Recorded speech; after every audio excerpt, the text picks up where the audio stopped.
Hello, Guilty Feminists. You're in for a treat today. Thanks to our sponsors, PayPal, I got to meet the formidable Candice Brathwaite to talk about money and so much more. Now, I'm a feminist, but it's true, I'm not always on top of my finances the way I should be. I certainly err on the guilty side there. So it was a real revelation to talk about money in such a joyful and uplifting way with Candice. We chat about material things, yes, but also about our upbringings, our ideas on success, how to be better humans, and give back to the people around us. It really cemented something for me, which is that life is just about moments, and all money can do is help us make the most of them with other people. If all money conversations were as fulfilling in life affirming as this one with Candice, I think we'd be better off. I'm so excited to share it with you.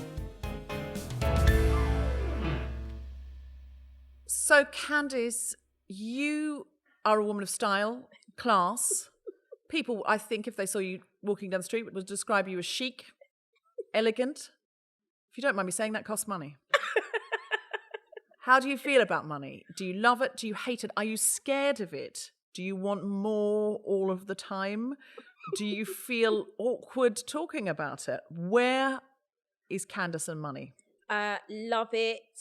I see it as like a positive flowing resource. The Candice now, though, I would even say 5 years ago, very different conversation and relationship with money. Tell me more. Like, did she have a car? Who is Candice of 5 years ago? Why did she feel differently about money? Because she was in a lot of debt. And to the point where, you know, I'm getting these debt letters and I'm stuffing them in a drawer and I'm really not trying to even have a conversation about money because I don't have enough of it. Or that's how I feel. So it's not something I would ever bring up, because with debt or feeling like you don't have enough money comes shame. Then you shut down. And I think I got an alert today from an app that was like, well done you. You've been looking at your credit score for 4 years. And I was like, yeah, well done me, actually, because it took a lot to like really have a serious conversation, not just about where my finances were, but where I wanted them to go. And what the difference was between that. So are you telling me you got a financial Fitbit? Basically. You got a little app that's sort of saying, hey, like, get it together. Look in the mirror here. Yeah. The debt's spiraling and the only way to get out of it is to look at it. Yeah. My friend Felicity Ward, who does The Guilty Feminist, she said that once her therapist told her that avoidance is the maintenance of any problem. When we avoid it, we're just maintaining it. Wow. And so if you don't know how much you're in debt, or if you don't know how much you're going to earn from a job, or if you don't know how much money you've got in the bank, or what interest rates are at the moment, you are maintaining a problem around money. Is it okay for me to ask you, how did you get from someone who was scared of money and shoving debt notices in a drawer and looking away into somebody who now sees it as what you elegantly called a flowing resource? Is that what you called it? Yeah. This is going to sound funny. Jim Carrey. What?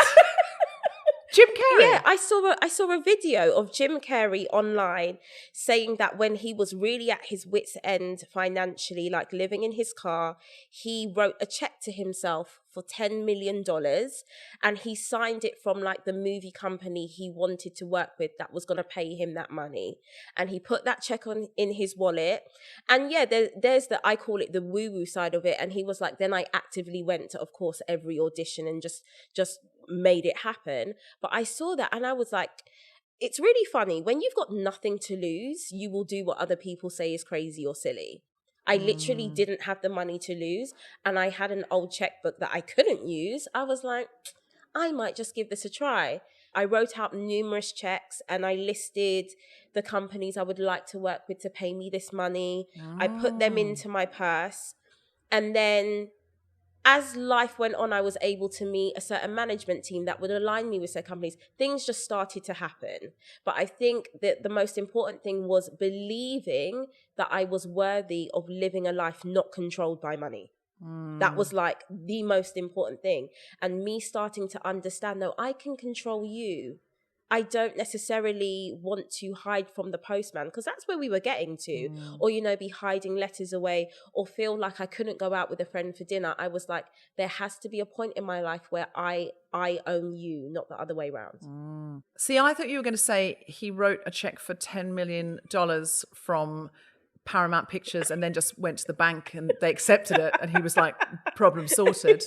And that gave him the confidence then to invest in his own film. I thought it was going to be something like that, like just write checks to yourself. Yeah. So I'm delighted that it was more of a psychological experiment, but he thought, right, now I've visualized that and I've seen that, I can make it happen. And I think I always want to balance that with, there is that woo-woo side of it. Yes, I think we can, of course, positive manifestation in our lives allows us to act in a more positive way. I always want to balance it out with, you got to get real. There are people around the world who, it doesn't matter how many checks they write to themselves, they're just not at that starting block. If you are at a starting block where you've got a certain amount of support system around you and opportunity ahead of you, it can be the difference between spiraling into debt and going, I'm going to take ownership of this. Yes. And it's like, it's a hard thing to do, but to really be honest with yourself first and foremost, maybe about how much debt you're in or what your financial goals are. And I find, especially with, and we know why this is, there's all the data, but women especially struggle with admitting one, the other, or both. It's like they don't really want to like stand on a soapbox and say, this is how much they think they're worth. This is what they think they should be asking for when they're going to a job interview. And so it's not just like the sadder parts, the harder parts, like the debt. It's about understanding what you think you're worth and being able to say that.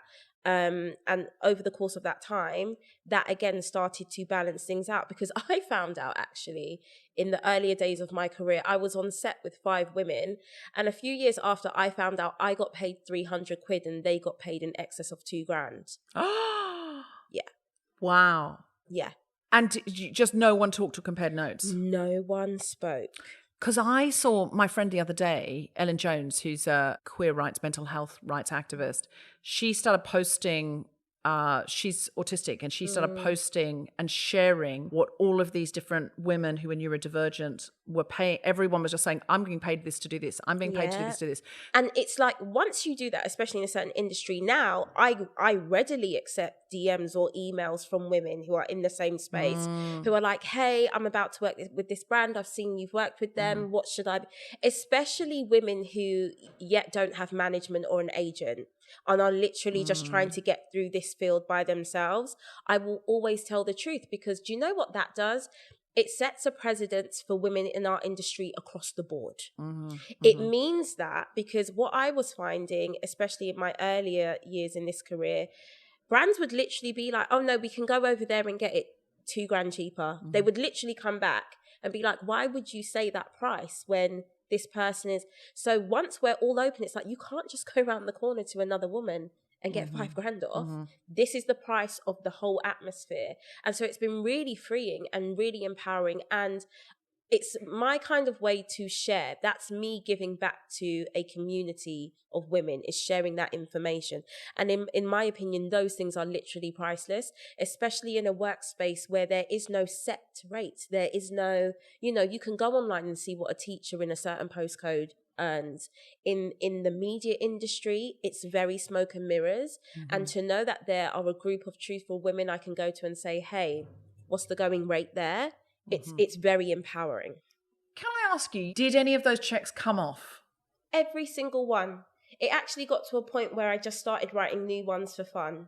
Wow. And then those worked out. And then I found like a check app just to make it easier for myself. Wow. And literally it was like down to the very zero with, say, like a book deal or working with a brand. And it's become such a consistent thing in my life that I even done it for my new house. Wow. So do you think you kind of had a vision and you went, that's what I'm going to do, and then you worked, and then you because you'd visualized it, it was more likely for you to make it happen. Literally. And you have to, with anyone who's interested in the woo-woo or visualization, you have to work with the energy. So when my husband and I decided we want to move house, he put in offers on lots of different houses, and I'm not going to lie to you, I was perhaps actively praying against his offers when I went to bed at night. I was like, yeah, not quite right, but I don't want to tell you that, I don't want to throw you off. And then right as we were going to decide on this one house, a house that looked very much like the house on my vision board came back onto the market at 1 a.m. that night. We were able to see it the next afternoon. Luckily, the woman who owned it was in there. We spoke to her for 45 minutes. Funnily enough, on the day of exchange, her buyer pulled out. Wow. So literally between Thursday and Monday, this house has come back onto the market. We took it off the market on Monday afternoon. And like, my husband is just very like, I'm so sick of you like outshining me in this area. But you need the two things, because I don't want people to think, oh yeah, no, you need logic. You need to understand that you need to work and perhaps put yourself in certain positions for something to come to fruition. But there has never been a time that writing out a check or putting something that I visually have to look out every day hasn't helped me. Yeah. And I think, again, you've got to be in a certain position, you know, like there's people in the world who just, you know, it doesn't matter how many checks they write, they're not going to get a publishing deal because they're not in a supported situation. Yes. But if you are in a resourced world, there's no question that if you say, this is my determination, this is my intention, this is my goal, and you look at it every day and then you go out to make it manifest. Yeah. And that's what not being embarrassed to talk about money does. It breaks down those walls. And over time, it allows people's experience, be it the customer experience or you purchasing thing or life in general, to be better. Just like you, I was raised in a time and space where you never, ever spoke about money. You just didn't do it. I think the unique thing was for me was that I was raised by my maternal grandparents, and my granddad was left blind in one eye from an accident. So he stayed at home to raise me, and my nan went to work. This is in the 80s. So seeing a woman leave the house at 5 a.m. every morning, and then on Friday nights, she'd sit down on an old wooden ottoman and pull out her checkbook and just start, you know, with a calculator, and she's looking over her glasses. And seeing that, I didn't realize how powerful that was until I was in my late 20s. Because it was then like, no, women go and get this bacon. Whatever this pig is, they actively go out to get it. And I've been... Sorry, vegans. I've been surrounded by women who are go-getters and not only know how to get money, but know how to cut it up. And so that for me was the offset. It's like, right, we never really spoke about it, but I did see someone who looked like me going to get it. And that has been the game changer. My husband and I run a business together, and he quit his job in the middle of the pandemic to essentially be a stay-at-home dad because I'm better at making money. That's interesting to me, because I feel like listen, my husband also has a business with me, but I feel like I am not alone. Many of my friends have become the main breadwinner in the household.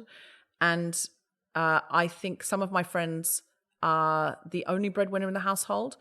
And I recently talked to a friend, and she did a big event. It was like a corporate event. And she said, it was for women. And she said, could you stand up if you are now or have been in the last 5 years the only or main breadwinner in your household, or the bigger breadwinner?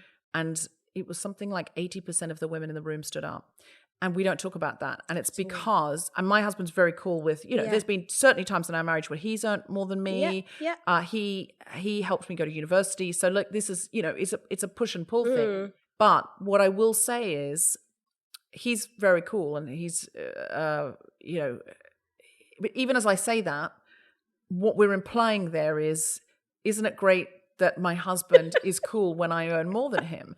And what they talked about at this corporate event, and since then I picked that baton up and started talking about it, is why we don't talk about how many women are the main breadwinner or the larger breadwinner in the family. And whenever I've talked to women about it, they've said because it's emasculating. So my husband feels emasculated. So this is a story I'll tell you. This woman I sat next to at a dinner, she said to me, my husband and I both met doing, you know, corporate jobs, and we're both bringing home reasonable quantities of bacon. But then when I had the kids, he got fired in a recession, like made redundant. And so he became the stay-at-home parent. And she progressed in her work and got promoted. So it made sense then for him to be the stay-at-home parent.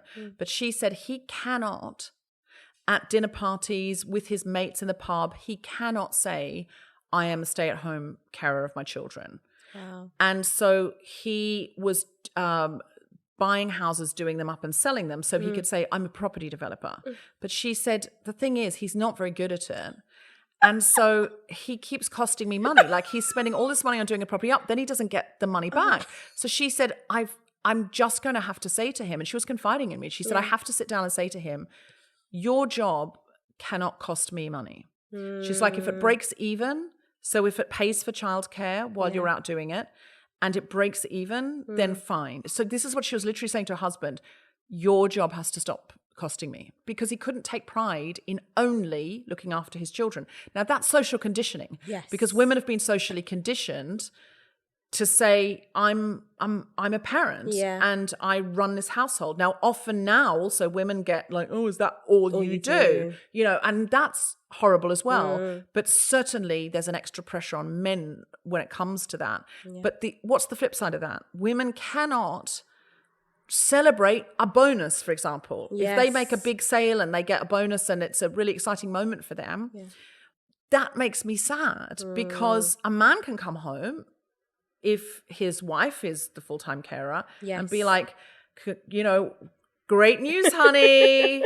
We can take a family vacation this year because look at this check that I've brought home. And everyone gets to celebrate. Whereas a woman has to hide it in the same drawer that we used to be hiding our debt bills. Do you know why that makes me laugh? I remember in this industry getting what I would say my first bonus, and I bought myself a watch I'd been looking at since I was a young child. I bought a vintage one and I hid it for like 6 months. I'd like think about where I was going, and then I'd slip the watch into my bag and my husband ended up finding it, and he was like, why would you do that? And I was like, I just felt so bad. Like, also I feel even worse because I know it's a watch you've had your eye on too, but I feel like I earned this. And it was just so awkward. And what eased it for me, he was just like, never, ever do that. Never. He was like, if we can't celebrate your financial wins, he was like, we're doomed, because they actually have to be seen as ours. And so I've just never done that again. But I do think, I hate to sound cheesy, I know that I've got like a special kind of breed, especially because he was born in West Africa and was raised traditionally Nigerian, which is very like, I am man, I go and hunt, I run the household. You know, to the point that his dad one day looked at him like he had 10 heads when he went to change our son's nappy. He was like, what are you doing? And, you know, and he had to explain to his dad, like, I'm just living a very different life, and this is the way I deal with my family and raise my children. But I understand it's such a heavy weight to bear in situations where women are looking after the money in a household. I feel like the power structures do not serve anybody. Like I'm increasingly understanding the pressures on men, and the fear of showing any vulnerability is killing men. Like it's screwing them up inside. And increasingly, I think my feminism has to address that, because, you know, while some men do bad things, many men are at the mercy of the system in the way many women are. And I hate the fact that you didn't feel like, hey, look, I've earned this. That situation, it just taught me a big lesson. And now we're able to understand that my money is our money. It just keeps our household up. Yeah, I think that's glorious. And obviously we would much rather live in a world where it was a complete meritocracy. But while it isn't, and posh white people are using nepotism all the time, I mean, frankly, black women absolutely more than deserve reparations to have some of that back. So until the glorious day when those things are gone, it's, you know, amazing. Do you know what though? I had a conversation, I think maybe I had it on a social media app the other day, where I was like, I'm really starting to get into the groove of giving 70% effort for 100% pay. And I'm seeing that as some form of reparations. There was this huge chunk of my life when I tried to get into the media career where between quitting my then day job and seeing my first check, it was 4 years. That is 4 years of absolutely no money, or 4 years of trying to work with the government or social systems, trying to make that cash stretch. And so sometimes now, as absurd as the checks can be, I'm like, actually, darling, Do you remember those 4 years? And also, though, now you are here, like I said, you can take that really big check and send it to a friend who's in need, or, you know, provide for your children in a way that may mean that they never fear money the way you had at some point in your life, you know? When I was a lone ranger approaching this industry as a Black woman, I'd get shut down and or laughed at. In order to speak the big bucks, privilege sees privilege. And where I really recognize this, as I said earlier, my daughter's in a fee-paying school. One day she comes home, she's like, Mum, give us £1. I need to take it to school to grow it. I, working class Black woman from Brixton, hop on Google and I'm like, what plant is £1? You're growing it. It has to be a plant. I can't find it. I have a discussion with her. She's like, not a plant. The money. I need £1. Give us your money. I was like, you what? She was 6 years old. She said, yeah, in maths next week, we have to bring in £1 because our teacher's going to teach us how to grow it.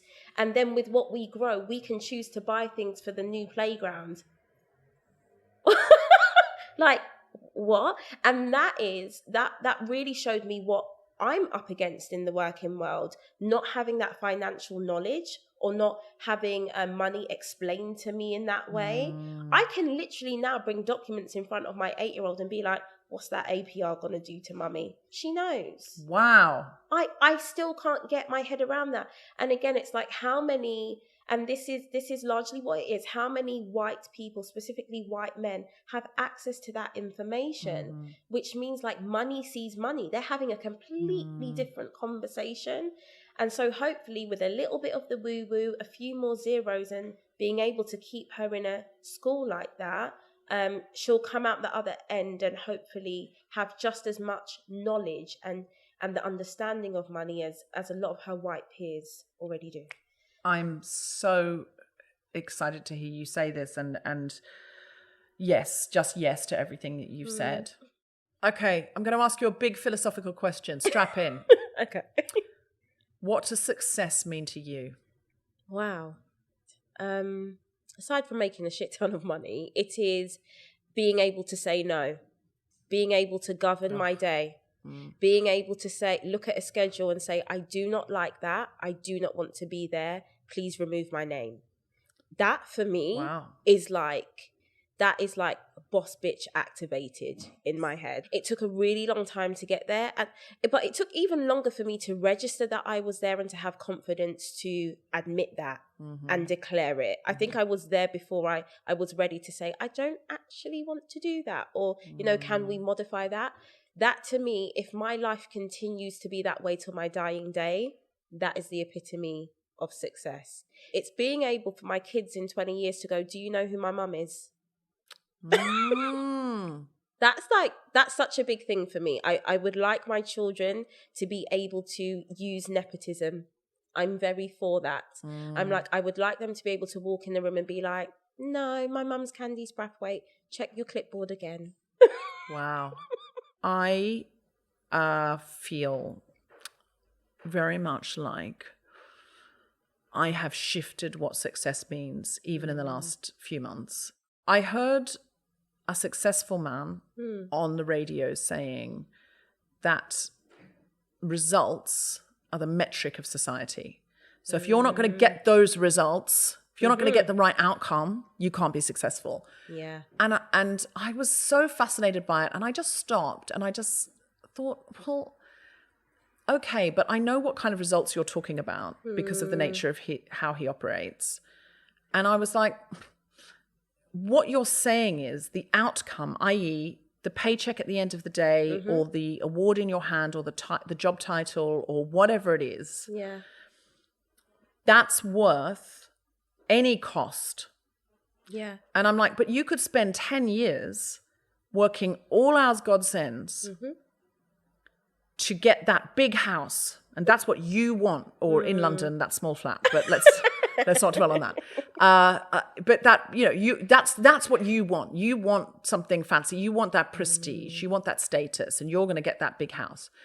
But what are all the moments between now and that end point going to look like for you and going to feel like for you? Because life is lived in moments. Yeah. We can't live in the future. We can't live in the past. Yeah. Is it still now? Yes, it's still now. Is it still now? It's still now. Yeah. All we've got is this right now. Yeah. The more money I make is not changing the dial on my happiness. And that was the biggest wake up call. I was like, there are more zeros here, and yet I'm still having a bit of a weep in the morning. What the hell? This is not fitting in with this capitalist society ideal that I've been sold. The adverts have always told me I'm going to smile more when this number starts going up. No, what making more money has allowed me to do is to stop making money my main problem. So now my other issues and insecurities and fears have room to breathe. It doesn't take them away. They're just like, oh, we can relax a bit because now the gas meter's not in the minus. So hi, are you having a struggle with this or that? That's what's happening.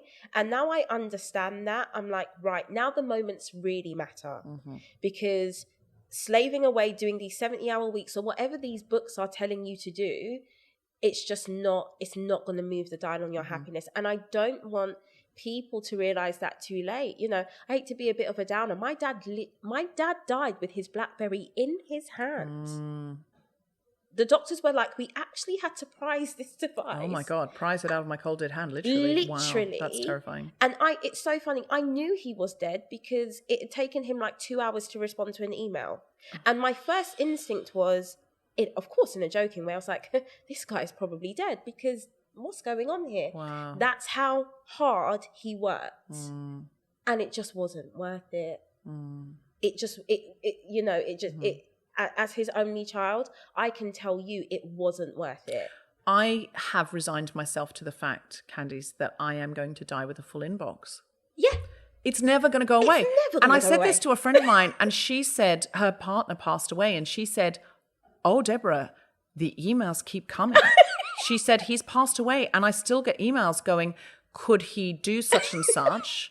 And she said, I'll write back and say, I've got terrible news. I'm so sorry he passed away. And they'll go, oh, well, could you do it then? And she's like, nobody else is out there thinking about you in that way. Yeah. They're just, if you say no, they'll find someone else. Like that. They'll find someone else. Yeah. And that ability to kind of go, okay, no. And it is true that money does buy happiness to a certain level. Yeah. Like not being in debt. Yes. That does buy happiness. And then there's a certain amount, I think it's like something like, I think in today's money, like £70,000 a year. Yeah. Where you can pay your bills, you're not in debt, you've got some disposable income so you can, have a nice meal or a holiday or whatever. Beyond that, it doesn't do anything. And to a lot of people will be listening to this and going, oh my God, I would dream of £70,000 a year. So I don't want to minimize that some money does buy happiness. But I think you get to a point with money where it becomes exponentially harder to be happy over a certain level because the most miserable people I've ever met are the richest people. They are so rich. Once you get to a certain point, everything's got to be perfect. Yeah. Everything's got to be perfect. Yeah. What I'm just so grateful is that we're both being paid £1 million today. So that's there's just no gap here. That's a joke, listeners. That's a joke. Lol. How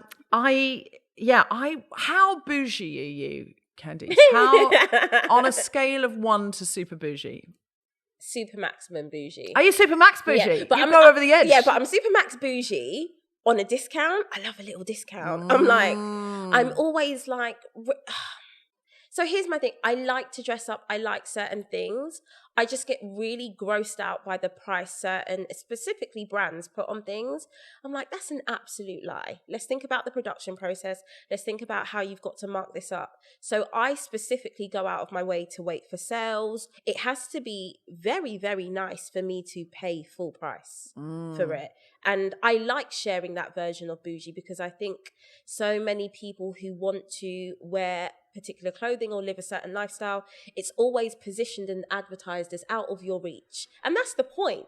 Let's be honest. That's to make you feel less than, to make you feel like you need to stay on this 9-to-5 wheel to become that person. And I'm like, well, no, if you just want to spend 2 hours on the train, you could get that today. Yeah, I have a same thing. I say I'm very good at luxury on a budget. This is it. And I just know what I like. And you don't have to pay the top dollar for everything all of the time. You absolutely, I mean, I can't. You can't. I don't because I can't. But it doesn't mean I can't get something wonderful that I love. And it might be not that it's so luxe. It might just be that's really unique or individual, or it has something about it that's very cool or fun that speaks to me. Yeah, definitely. And for me, I think I gave this advice to someone the other day. I was like, always try to go for the top end experience. Be that if you're shopping, be that if you're going out for dinner or you're going to see your friends, you know, don't, this is very backwards considering what I said about clothes, but don't always go for a discount if you know that going to say 70 or 80% of your budget is going to give you a better time, because it is about the now. Trust me, you would rather love remembering the experience of having that really good dessert at that really fancy restaurant that you've been dreaming about. That's where I am. It's like, don't overdo it, because we all have financial responsibilities. But in the moment, I'm always going to try and push it to like the top end of whatever I want or want to experience, because life is about the moments. That's all that matters. Tell me, what is the best thing you've ever bought online? I'm actually wearing it. I'm glad you asked. So this is a coin that the suffragettes damaged. So the suffragettes used to do things they called outrages. So sometimes they did bigger things, but these were sort of mischief. It was just like rustling. It was just kind of ruffling the feathers of the patriarchy. Okay. And one thing they used to do was damage money. So can you see there that says Votes for Women? Yeah. And on the back it says WSPU, which stands for Women's Social Political Union. And then they'd put that back into circulation, and because it was damaged, it was worthless. And they were trying to make the money worthless as a protest. Now, ironically, Candice, these coins are now very valuable, proving that women cannot do maths. I'm joking. But I loved this idea that a suffragette had actually damaged this and touched it. And that was there was a power in that. And so I decided I wanted to make it into a necklace. So I had a jeweler put an edge on it, a gold edge on it. And then I put it onto this chain. And this chain is patriarchal jewelry, because this was a Victorian men's guard chain. So he would use that, wrap it around his body and use it to keep his pocket watch on his person so no one could steal it. And so I feel he would not like that a woman had this now, and she'd bought it with her own money that she'd made doing feminism. Thank you very much. And I've bought this back for the suffragettes. And that I wear that all the time, because it makes me feel like I've got the power of what women fought for in the past, because before women fought for that, there was no legislation for us. Jeez Louise. That is amazing. Damn. Thank you. And you can't find that on the street. You've got to find that online, because I wanted to find a really good one. What's the best thing you have ever bought online? I don't know if anyone listening watched a show on Nickelodeon when we were younger. I was younger. It was called Keenan and Kel. I found a oil painting. There's a black female artist in North Carolina who did a massive oil painting of Keenan and Kel in the film Good Burger. And it's in my kitchen. And that is probably the thing online that people ask the most questions about. I literally could be talking about racism and war, and people will go, yes darling, we'll donate, but who the hell did that painting in the back? And I to me it's the best thing, because she's a black female living in North Carolina, and just the fizziness of waiting to see if this painting was going to clear customs, because she was like, listen, I'll take your money, I paid through PayPal, and no one's told me to say that. And she was like, but she was like, I've never sent a painting so far. I've never had someone purchase something from me internationally, so I'm not quite sure if it's going to make it through customs. And it was like a very agonizing 2-week wait. And I just remember the sheer joy of unwrapping this painting, and it hadn't been damaged. And I was like, oh my gosh, yes. What's the best gift you've ever given? Them 2 bloody kids. Ha ha!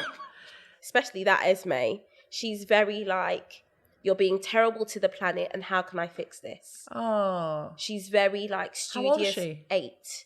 And she's like, she loves to litter pick. She's very like, don't do that. You know, this is a better way of doing that. My son, he's about to turn 4. Oh, we might have to do some apologies in 10 years' time, guys. Let's wait and see. But she will counteract that. And so, yeah, they're the biggest gift to their dad and to hopefully their community. Yeah. Mine's going to sound embarrassing now. I love creative gifts. Yeah. And so I like to do things like, you know, when you said the year of your birth, I love to do that kind of thing. So if my friend has a sort of round number birthday, I like to find things that they're passionate about from the year of their birth and make them a little bag or something like that off eBay and things like that. And my husband has this podcast called Best Pick, where he and some movie buff friends watched every single episode, watched every single Oscar-winning Best Picture film, but researched the year, watched other films during the year that people thought were, you know, in the running. And they have learned so much about cinema history. And the whole podcast is available. It's amazing. And they're still doing now, just they've got through all the Best Pictures. They're still doing other sorts of movie conversations. But while he was still doing the Oscars, I found a binder from a year he hadn't done. It was like in the 80s, a year he hadn't done yet. It was gold, like the Oscars, and it had the Oscar on the front. Yeah. And the binder was the director's binder from the actual Oscar ceremony. So inside, it's all typed up because it's the 80s on an old-fashioned typewriter. And it says things like, in biro, like Elton's limo arriving at 9 and things like that. It's so funny. And seat fillers, they've got all the names of the people that, you know, if Jack Nicholson wants to go to the loo, they can't have an empty space, so someone has to sit in his seat. And next to their names, there's things like, never, ever hire again. And you think, why? What did they do? And then someone else, really good, get them next year. It's so funny. And like, you know, just little comments about celebrities and things in there. And so I found this at like an antiques vintage movie dealer in LA before Christmas. But I couldn't afford it. Yeah. But it was the pandemic. And I was like, this is going to be just the greatest present he's ever had. And he's really good at finding like a movie I mentioned that I loved as a kid that you can't get anymore. And he's looking for this. Then he finds it, he puts it in my Christmas stocking. And I'm like, you know, might have only cost him 15 quid or 5 quid. It's the hunt though. It's the hunt. It's that out of print books I've mentioned. He finds them. So I was like, I've got to get this Oscar binder. So I said to the guy, look, this is all I can afford. And I would never normally do this. I'm not good at haggling. But I was like, this is what I can afford. Take it or leave it. And he was like, take it. So I got it. And it was a huge hit. Women have worked really hard to get into a position where we're even allowed to earn money. So I don't want to not celebrate it. I find this terrible paradox all the time where I'm like, how dare I even discuss a nice thing? I know. And at the same time, but also I want to support like individual women making and doing things. And that's been a great joy for me. There were 2 women that taught me to dance during the pandemic. Yeah. Who live locally. They were dancers. Their living went away. Yeah. And so me getting out of bed every morning and learning dance on Zoom was good because it got me out of bed. It got, you know, when we were, you know, frankly, there were no appointments. It made me move. Yeah. And I learned a new skill. It mentally helped me so much. And because I didn't just lie in bed and get depressed, you know, like once I was up and in clothes and then had to have a shower and, you know, then my day was away. So it saved me. It honestly saved me, Candice. I can't even tell you. To be able to just go, when they put their invoice in, go, great, PayPal. Yes. And I can just see their name. I can put it over. I don't need to do lots of typing. Yes. And it really, I know it sounds ridiculous, but I have ADHD. So don't say it sounds ridiculous, Deborah. Why are you undermining it? Yeah. I'm neurodivergent, and that's something I only got diagnosed in the pandemic because it escalated at that point for me. Yeah. To have an app that makes it easy for me to pay a woman who lives nearby me for something that she does very, very well. Yeah. It genuinely does feel like it helps my feminism. Totally. I think I checked my PayPal app yesterday and at the top, it's all women. For small businesses, it's a friend who's living abroad who lost her job during the pandemic and it's me sending her money. And it just makes me feel good. This is another thing. I like earning lots of money because I then get to give money to other people. That's my biggest thing. Like giving other people, imagining that I can make someone's day or week easier with money. It's just such a, and it shouldn't turn me on, but it's a big turn on. I'm like, I've got that. And my mate's like, she brought it up, you know, I gave her this money over a year ago and she brought it up the other day and she was like, I'm so sorry I haven't paid you back. I was like, darling, I forgot. I forgot all about that. My nan always taught me, don't lend if you can't lose. So if I've said to a friend, I can help you in this moment, whilst they may say for whatever reason they're going to pay me back, if I've said it's gone, it's gone. You know, I'm not thinking about that. And seeing their names on my PayPal app, it gave me like the fuzzies. I was like, and that's why you get up at 4 a.m. some days. Because it's not just for the clothes and the bougie, you know? I feel exactly the same about that. It's like redistribution of wealth. Yeah. And the great joy is to be able to redistribute that. Yeah. And it feels not to me at all like charity or noblesse oblige. It feels to me like justice. It's the greatest feeling in the world to be able to rightly and justly redistribute wealth because, yeah, I work hard and I've tried hard and yada, yada, yada, whatever, blah, blah, blah. I know, had in my life and have just because of the luck of the draw of where I was born. Exactly. I've got a starting place and to be able to redistribute some of that. But I can see and feel when I can pay women to do things well. Yeah. You know, my dance teachers, you know, other people in my life, I pay my therapist with PayPal. I pay my therapist with PayPal. Yeah. And again, it just makes me feel really in control of that. And empowered. I made my therapist get PayPal. She says I have control issues. She's wrong. I feel empowered in the giving and they feel empowered in the receiving, because I think when women give other women money, there's just something special about it, because I perhaps understand more than anyone the way you've had to juggle your life or chop it up for you to build this business or be in this position to receive this money. Like I get when a woman who has 3 kids and she's a stay-at-home mum has decided to start a business, and actually you didn't start it for the money. Again, you started it for the moment, for the moment to feel like you were contributing something other than wiping someone's bum. So to be able to use something like PayPal to tell them not only thank you and you deserve to get paid, but I see you. You know when you want to give someone something, you don't want to tell anyone about it. Like, you know, I want to give, there are people in my life that just sometimes I just want to send them 20 quid. This is it. And I don't want to say to Tom, I just want to quickly do it while I think of it. Yeah. I once met a woman online. We had a really great online friendship. We still do. And it turned out she was trying to flee a marriage full of domestic abuse.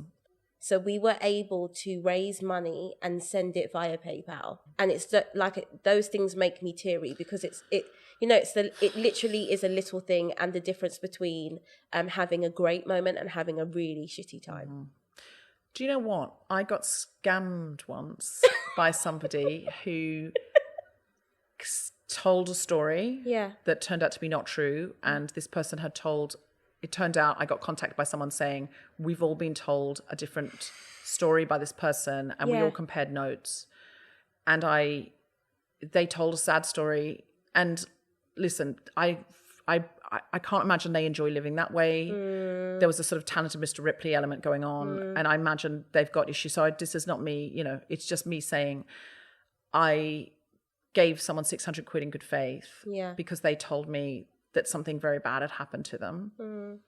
And I said to Tom, hey, I've given someone 600 quid that I don't think we're going to see again. And it turns out they were lying. And do you know what Tom said? He said, I hope we've learned nothing from this.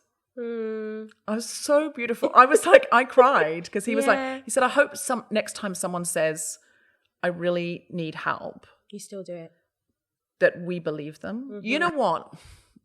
I just think how we spend our moments is more important than how we spend our money. That is so beautiful. And I know if my daughter's listening, she'll agree. It's so funny. I've worked so hard. I hate to say it. I've worked so hard to make her life better. And she's like, I absolutely don't want these expensive trainers. Could you just come to the netball game? And I think, you know, thankfully I've got kids in my life who remind me about what you're saying, because it's very true. I saw Shaparat Kosandi posting what her son, this is a couple of Christmases ago, what her son wanted. And he wanted like tickets to a football game and, you know, I don't know, a new duvet cover or something. And then he said, you to spend a whole day off your phone. And then right at the end, he said, at the list, he said, number 3 is the only one I really want. Oh my God. And she said, it was so moving. I cried when I saw it. And then she said, and I've come straight on my phone to post this. But, you know, this is the thing, is there are only so many moments, and I am frightened that I'm spending too many of them on my phone, staring at other people's photos or... Staring at their moments. Staring at their moments. And staring at the moments that they usually online have paid money for just to post online. It's that wheel, isn't it? I look at my old moments online. I'm looking at old Instagram photos and old photos of myself. They come up on my phone. It's like, do you remember this day 3 years ago? Yes, when I wasn't looking at my phone. What a great time. Literally, when the picture's kind of grainy and it's got a terrible filter on it. See, that's another thing. When you get more money, you could lose thoughtfulness. So don't do that. As you get more zeros, remain thoughtful, because those are the gifts you always think about. I remember one time, I think my 9th birthday, Space Jam had come out, showing my age, don't care.